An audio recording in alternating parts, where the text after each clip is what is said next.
Hi, welcome to my channel. அது 1918 பிப்ரவரி 14 306 நபர்களோட பிரேசிலோட Rio de Janeiro துறைமுகத்திலிருந்து யுஎஸோட Baltimore துறைமுகத்துக்கு போன ஒரு மிகப்பெரிய கப்பல் காணாமல் போச்சு. 4 மார்ச் 1918 இந்த குறிப்பிட்ட கடல் பகுதிக்கு வந்த அந்த கப்பல் எந்த எவிடன்ஸுமே இல்லாம எங்க காணாம போச்சு, எப்படி காணாம போச்சுன்னு தெரியாம அந்த கப்பல் கடலுக்குள்ள மூழ்கி போயிடுச்சு. அது கடலுக்குள்ள மூழ்கி போன அந்த பகுதியை டெவில்ஸ் ட்ரையாங்கிள் அப்படின்னு சொல்றாங்க. அந்த பகுதியில அந்த கப்பல் மட்டும் கிடையாது, கிட்டத்தட்ட 20 விமானங்கள், 50 கப்பல், 1000க்கும் மேற்பட்ட மக்களை அந்த கடல் பகுதிக்கு காவு வாங்கி இருக்குது. இதை பத்தி தான் இந்த வீடியோல பார்க்கலாம். 100க்கும் மேல புத்தகங்கள், movies, web series, YouTube videos எல்லாம் இதை பத்தி அலசி ஆராய் காரணமாக இருக்கக்கூடிய உலகின் மிக அமானுஷ்ய பகுதிகளில் ஒன்றா இருக்கக்கூடிய இந்த பெர்முடா ட்ரையாங்கிள் அப்படின்ற இந்த பகுதியை பற்றி தான் இந்த வீடியோல பார்க்கலாம். இந்த மர்மங்களுக்கு காரணமா என்ன இருக்கும், இதை பத்தி சயின்ஸ் என்ன சொல்லுது அப்படின்றத இந்த வீடியோல பார்க்கலாம். ஆரம்பிக்கலாங்களா?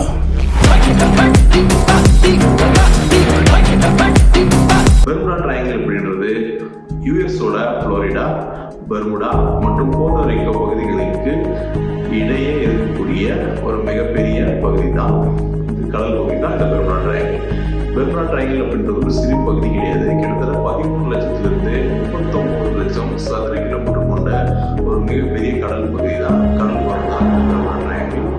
1964 அமெரிக்க எழுத்தாளரான வின்சென்ட் கேடிஸ் என்பவர் தான் இதை பற்றி விளக்கியிருக்காரு, முழுமையாக விளக்கியிருக்காரு.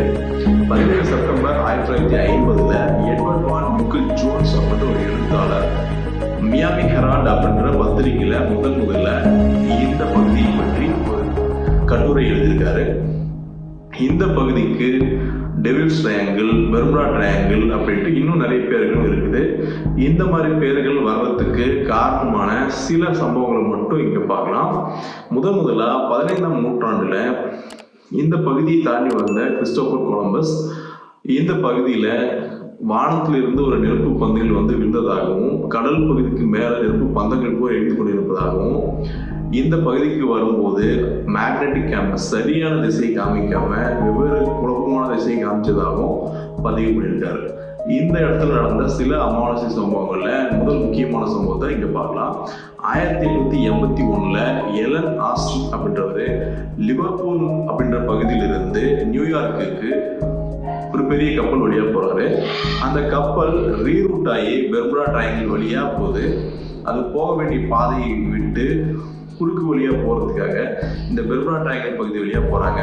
அப்படி போகும்போது அந்த கடல் பகுதியில் ஒரு கப்பல் அவர் பார்க்கறாரு.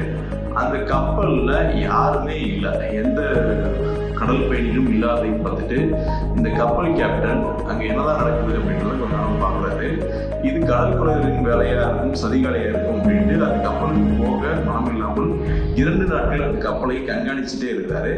2 நாட்களும் எந்த விதமான மக்களும் அசைவும் இல்லாதனால தன்னோட சில குழுமவர்களை அழைத்து கொண்டு அந்த கப்பலுக்கு உள்ள போய் பார்க்கும்போது அந்த கப்பல்ல எந்த நபர்களும் யாருமே இல்லை. அங்க போராட்டம் நடத்துவதற்காகவோ கடல் கவலிலிருந்து கொள்ளையடித்து போனதற்காகவோ எந்த விதமான அசம்பாவிதங்களும் அங்க நடக்காம இருந்தது.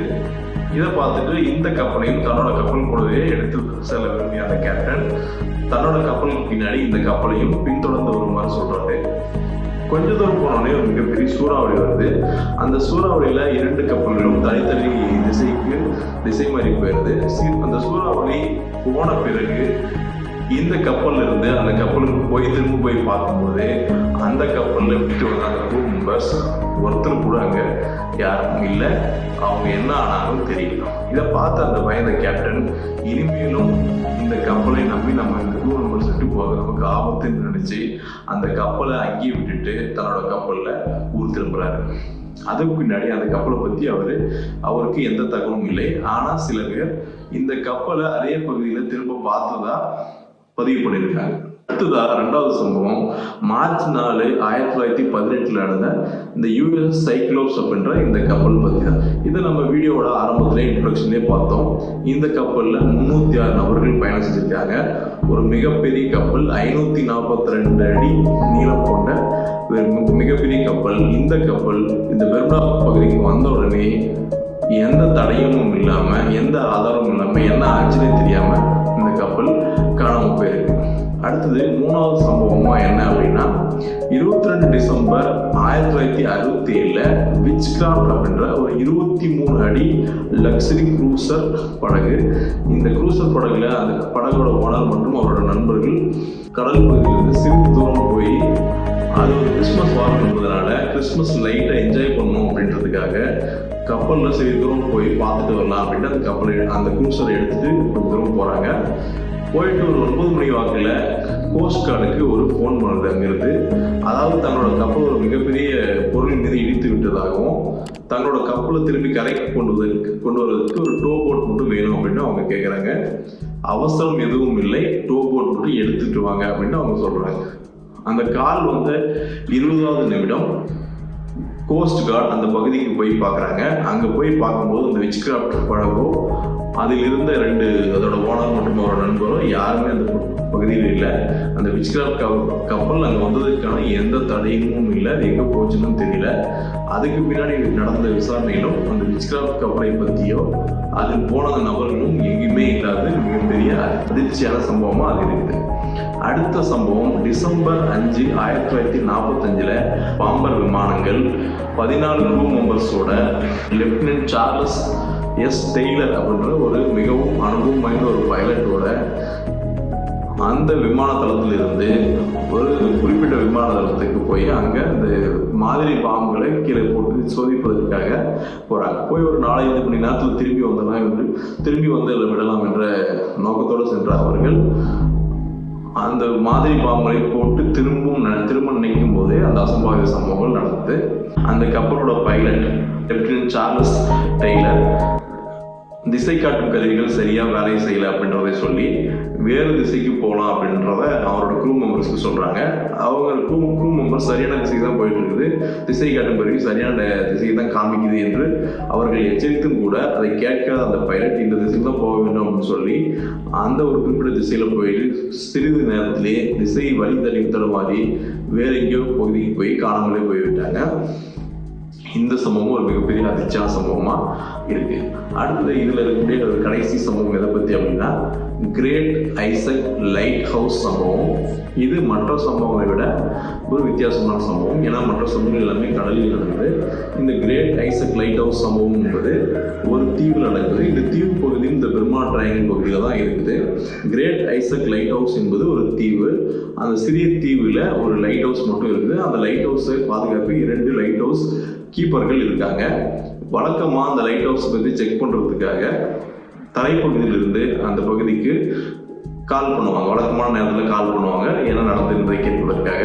அப்படி கால் பண்ணும்போது அதை எடுப்பதற்கு யாரும் இல்லை என்றவனை சந்தேகம் அடைந்த அந்த தரைப்பகுதியில் இருக்கக்கூடிய நபர்கள் அந்த லைட் ஹவுஸுக்கு போய் சென்று பார்த்து வரும்போது ஒரு போட் அனுப்புகிறாங்க. அந்த போட்டில் அங்கே போய் அந்த லைட் ஹவுஸை போய் பார்க்கும்போது அந்த லைட் ஹவுஸ் கீப்பர்கள் யாருமே அங்கே இல்லை. அவர்களுக்கு என்ன ஆச்சு என்றும் தெரியல. அங்கே போராட்டம் நடந்ததற்காகவோ கடற்கரையில் போனதற்காகவோ இல்லை வேறு எந்த பொருளோ உடைந்து போய் எதுவுமே இல்லை, அங்கே எந்த அசம்பாவிதமும் நடக்கல. அந்த நபர்கள் காணாமல் போய்விட்டாங்க. என்ன ஆச்சு என்று இதுவரையுமே கண்டுபிடிக்க முடியவில்லை. இந்த மாதிரி சில விசித்திரமான அமானுஷ்யமான சம்பவங்கள் இந்த கடல் பகுதியில் 1-2 நிறைய சம்பவங்கள் நடந்திருக்கு. நாம் இங்கே சொன்ன சம்பவங்கள் ஒரு சிலது நம்ம சாம்பிளுக்காக சொன்னது தான். இந்த பெர்முடா ட்ரையாங்கிள் பகுதியில் இவ்வளோ அமானுஷ்ய சம்பவங்கள் நடக்குது, இதுக்கெல்லாம் காரணமாக என்ன இருக்கும் அப்படின்ட்டு சில காரணங்களை சொல்கிறாங்க. ஆனால் இந்த காரணங்கள் எல்லாமே ஒரு கட்டுக்கதைகளாக தான் இருக்குது, கான்ஸ்பிரசி தியரி தான் இருக்குது. சரி, இது கான்ஸ்பிரசி தியரி என்ன என்பதை பார்ப்பதற்கு முன்னாடி அந்த காரணங்கள் என்ன அப்படின்னு ஒவ்வொன்றா பார்க்கலாம். முதல் காரணம் அட்லாண்டிஸ். இந்த அட்லாண்டிஸ் என்பது அட்லாண்டிக் கடல் பகுதியில் கடலுக்கு அடியில் இருக்கிறதா நம்பப்படுற ஒரு பகுதி தான் இந்த அட்லாண்டிஸ். ஒரு நகரம் தான் இந்த அட்லாண்டிஸ்.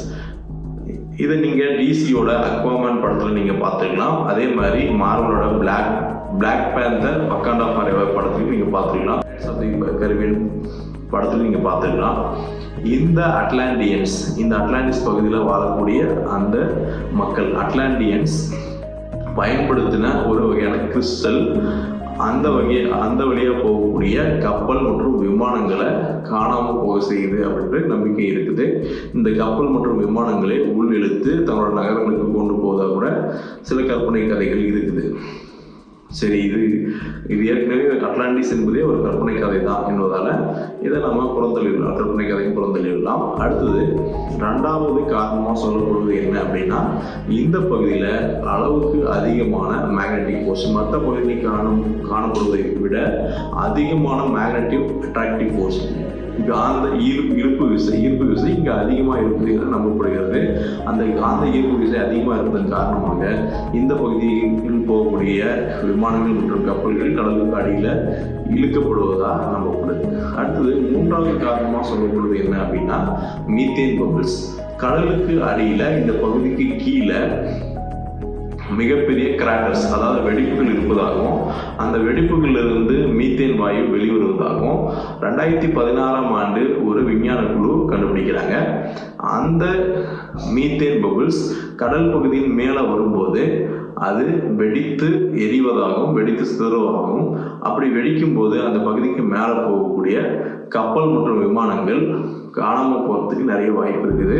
இந்த பபிள்ஸ் மேலே வரும்போது இந்த கடலோட அடர்த்தி குறையிறதுனால கப்பல் உள்ளே ஈர்க்கப்படுவதாகவும், இந்த பபிள்ஸ் மேலே வெடிப்பதனால இந்த மீத்தேன் பபிள்ஸ் மேல் பகுதிக்கு வெடிப்பதனாலையும், அப்படி மேலே வரும்போது கடலோட அடர்த்தி குறைவதனாலையும் கப்பல்கள் உள்ள தண்ணிக்குள்ள மூழ்குவதா நம்பப்படுது.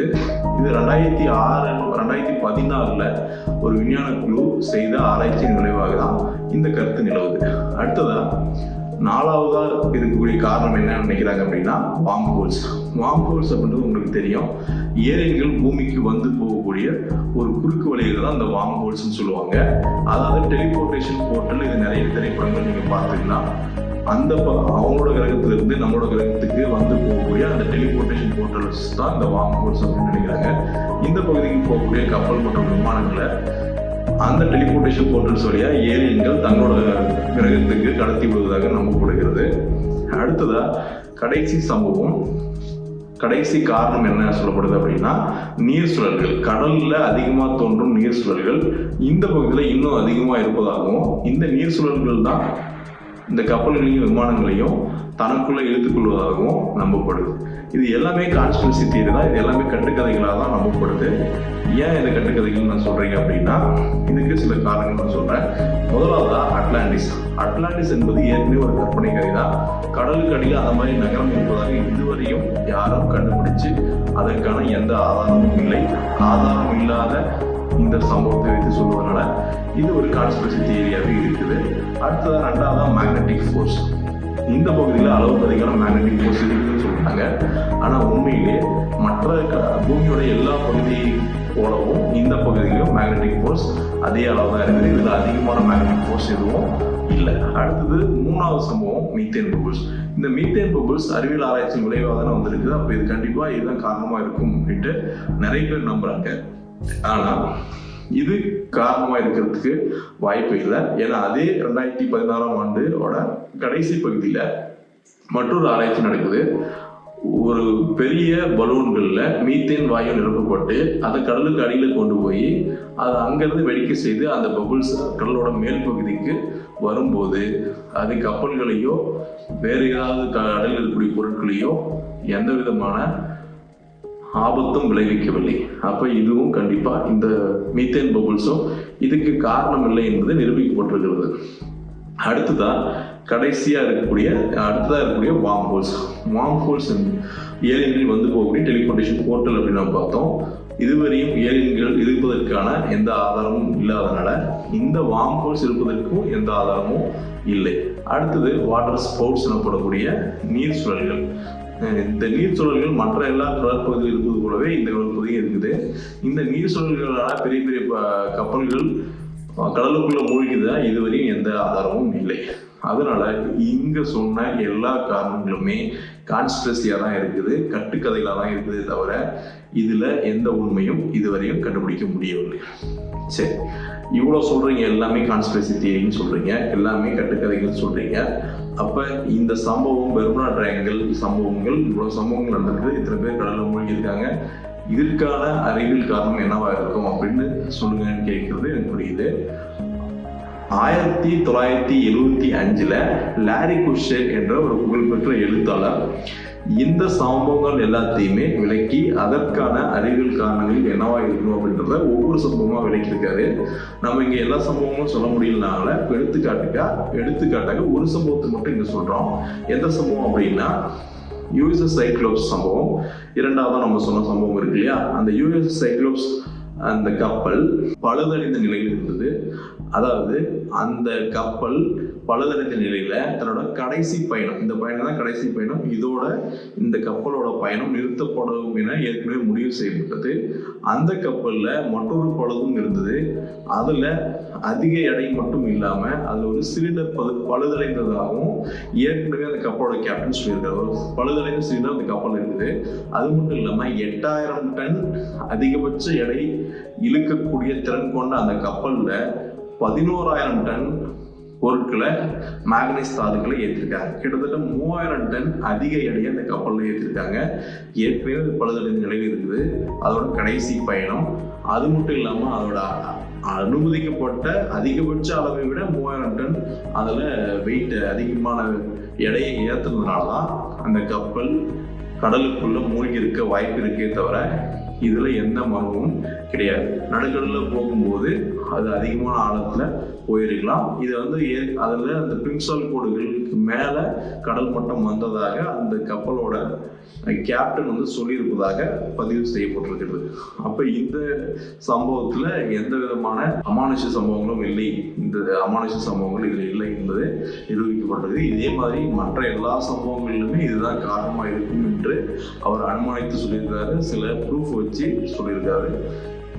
அதனால இதுவரை நடந்த அந்த சம்பவங்களுக்கு எல்லாமே தற்செயலா நடந்ததை தவிர இங்க அமானுஷத்தால் நடந்தது அப்படின்னு சொல்வது ஒரு தவறான விஷயம். அடுத்ததா இப்ப நீங்க என்ன சொல்றீங்க, இந்த அமானுஷமா காணாம போன இந்த சம்பவங்களுக்கு என்ன காரணமா இருக்கும், அறிவியல் என்ன விடை சொல்லுது என்று நீங்க கேட்கறது புரியுது. இதுக்கு எல்லாத்துக்குமே காரணமா இருக்கிறது இதுதான். ஒண்ணு மேக்னெட்டிக் அனாமலிஸ்.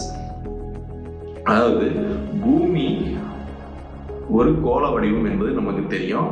கோள வடிவம் என்பது ஒரு முழுமையான கோள வடிவம் கிடையாது. மேல் பகுதியும் கீழ்ப்பகுதியும் கொஞ்சம் தட்டையா இருக்குது. உங்களுக்கு நீங்க படிச்சிருப்பீங்க. பூமிக்கு என்ற ஒரு வட தென் துருவம் இருக்குது. பூமிக்கு ஒரு ஜாகிரபிக்கல் நார்த், வட துருவம் தென் துருவம் இருக்குது. அதே மாதிரி பூமி ஒரு காந்தம் போல செயல்படுவதனால பூமி காந்தத்துக்கும் ஒரு வட துருவம் தென் துருவம் இருக்குது. பூமிக்கு ஒரு ஜாகிரபிக்கல் நார்த் சவுத் இருக்குது. பூமி மேக்னெட்டிக் நார்த் சவுத் போல இருக்குது. இது ரெண்டுமே ஒரு நேர்கோட்டில் இருக்காது. காந்த ஊசிகள், மேக்னெட்டிக் காம்பஸ், திசை காட்டும் கருவி எல்லாமே இந்த பூமி காந்தத்தின் திசையை தான் காட்டுமே தவிர பூமியோட உண்மையான திசையை பெரும்பான்மை நேரத்துக்கு காமிக்காது. சற்று விளக்கம் அடைந்து இருக்கும். எந்த இடத்துல அது நேரா இருக்குமோ அது நேரா இருக்கும் பகுதியை நம்ம என்ன சொல்றோம் அப்படின்னா அகானிக் லைன்ஸ் அப்படின்னு சொல்றோம். அது நேரா இல்லாத பகுதியை ஐசாகானிக் லைன்ஸ் அப்படின்னு சொல்றோம். அனுபவம் வாய்ந்த கப்பல் கேப்டன்களும் பயணிகளும் இந்த அகானிக் லைன்ஸ், ஐசோகானிக் லைன்ஸ் எந்த பகுதியை போது எவ்வளவு அது மாற்றி டிக்ளினேஷன் எவ்வளவு மாற்றி வைக்க வேண்டும் என்பது அவங்களுக்கு தெரிஞ்சிருக்கும். அதனால அதன்படி அவர்கள் மாற்றி வைத்து கரெக்டான திசையை அவங்க போறாங்க. ஆனா அனுபவம் இல்லாத, இதை பற்றி தெரியாத கடல் மாலுமிகளோ கேப்டன்களோ அதை பற்றி தெரியாம வேறு பகுதிக்கு திசை மாறி போய் கடலோட ஆழ்கடலுக்கு போய் காணாமல் போயிருக்கான நிறைய வாய்ப்புகள் இருக்குது. இன்னொன்னு, இந்த மேக்னெட்டிக் அனாமலிஸ் சொன்னோம் இல்லையா, காந்த விசை கோடுகள் பத்தி நீங்க சயின்ஸ்ல படிச்சிருப்பீங்க. வட துருவத்திலிருந்து தென் துருவத்தை ஒன்று வெட்டி கொள்ளாம நேரா போகும் அப்படின்னு சொல்லியிருக்கோம். இது பெரும்பான்மையான பகுதியில இந்த மாதிரி நேர்கோடாக இருக்கும். சில பகுதிகளில் இது நேர்கோடாக இல்லாம ட்விஸ்டடா இருக்கும், ட்விஸ்டட் லைன்ஸா இருக்கும், முறுக்கேற்ற லைன்ஸா இருக்கும். அந்த இடத்துல மேக்னெட்டிக் காம்பஸை பயன்படுத்தும் போது அது சரியான திசையை காமிக்காம வேற திசையை காமிக்க கூடும்.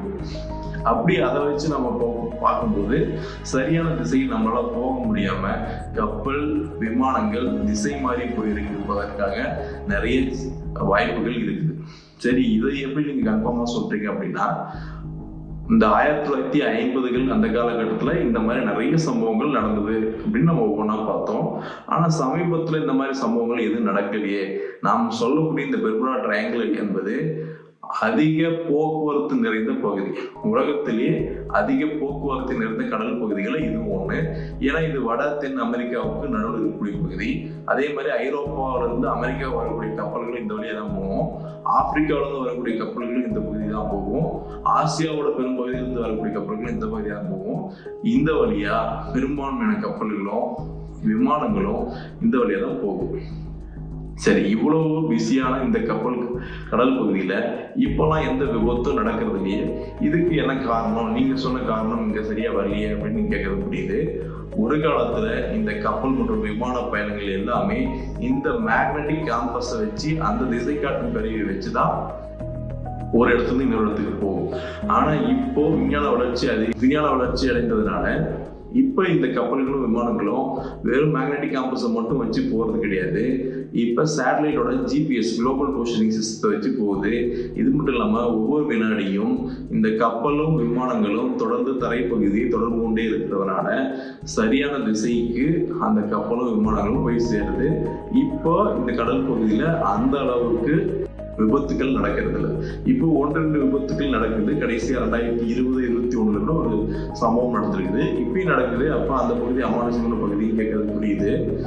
இப்போ நடக்கிற இந்த சம்பவம் இது எப்படி அப்படின்னா, இது பொதுவா இந்த அளவுக்கு டிராபிக் இருக்கக்கூடிய இந்த அளவுக்கு பிஸியான கடல் பகுதியில் நடக்கக்கூடிய சாதாரண சம்பவம் தான். இது எல்லா பகுதியிலுமே நடக்கும். இந்த பகுதியில் மட்டும் கிடையாது. இப்போ இந்த சம்பவங்கள் வெகுவாக குறைந்ததுக்கு காரணம் இந்த மேக்னெட்டிக் அனாமலிஸ் தான் காரணம். இப்போ அதை நம்ம பயன்படுத்தாதனால அந்த சம்பவங்கள் வெகுவாக குறைஞ்சிருச்சு. இந்த வீடியோவோட முடிவில் நீங்க என்னதான் சொல்ல வரீங்க அப்படின்னு கேட்டா, இந்த பகுதி பெர்முடா ட்ரையாங்கிள் பகுதியில எந்த அமானுஷ்யமான விஷயங்களோ ஆச்சரியமான ஆபத்தான விஷயங்களோ இல்ல. மற்ற கடல் பகுதி போலதான் இதுவும் ஒரு சாதாரண கடல் பகுதி தான். அப்படி இருக்கும்போது ஏன் இந்த பகுதி இன்னும் ஒரு அமானுஷ்ய பகுதியாகவே நீடிக்குது அப்படின்னா, அதுக்கு நம்ம அந்த வீடியோவோட ஆரம்பத்திலே சொன்னோம் இல்லையா, கிட்டத்தட்ட பல திரைப்படங்களும் 100கணக்கான புத்தகங்களும் வெப்சீரிஸும் யூடியூப் சேனல்ஸும் இந்த அமானுஷ்யத்தை நம்பிதான் இருக்குது. இது மிகப்பெரிய ஒரு பணம் சம்பாதித்து கொடுக்கக்கூடிய ஒரு இடமா இருக்குது. இந்த மிஸ்ட்ரி இருக்கிறதுனாலதான் இவ்வளவு சம்பவங்கள் இருக்குது. இது மட்டும் இல்லாம இந்த மிஸ்ட்ரியை வச்சு பல பேர் இந்த பெர்முடா ட்ரையாங்கிளுக்கு உங்களை கூட்டிட்டு வர என்று அதை வைத்து கூட வியாபாரம் செய்கின்றனர். இந்த பகுதியில இந்த மிஸ்ட்ரி அமானுஷ்யம் தொடர்புக்கு காரணமா இருக்கிறது இந்த பணம் தானே தவிர, இந்த வியாபாரம் தானே தவிர உண்மையான அமானுஷ்யம் அந்த பகுதியில எதுவும் கிடையாது. இதே போல இன்ட்ரெஸ்டிங்கான வீடியோ பார்க்கறதுக்கு இந்த சேனலை சப்ஸ்கிரைப் பண்ணுங்க. இந்த வீடியோ பிடிச்சிருந்தா இதுக்கு ஒரு லைக் பண்ணிட்டு மற்றவங்களுக்கு ஷேர் பண்ணி இந்த சேனல் மேலும் மேலும் வளர உங்களோட ஆதரவை கொடுங்க. மற்றும் ஒரு வீடியோல உங்களுக்கு திரும்ப வந்து சந்திக்கிறேன். பை.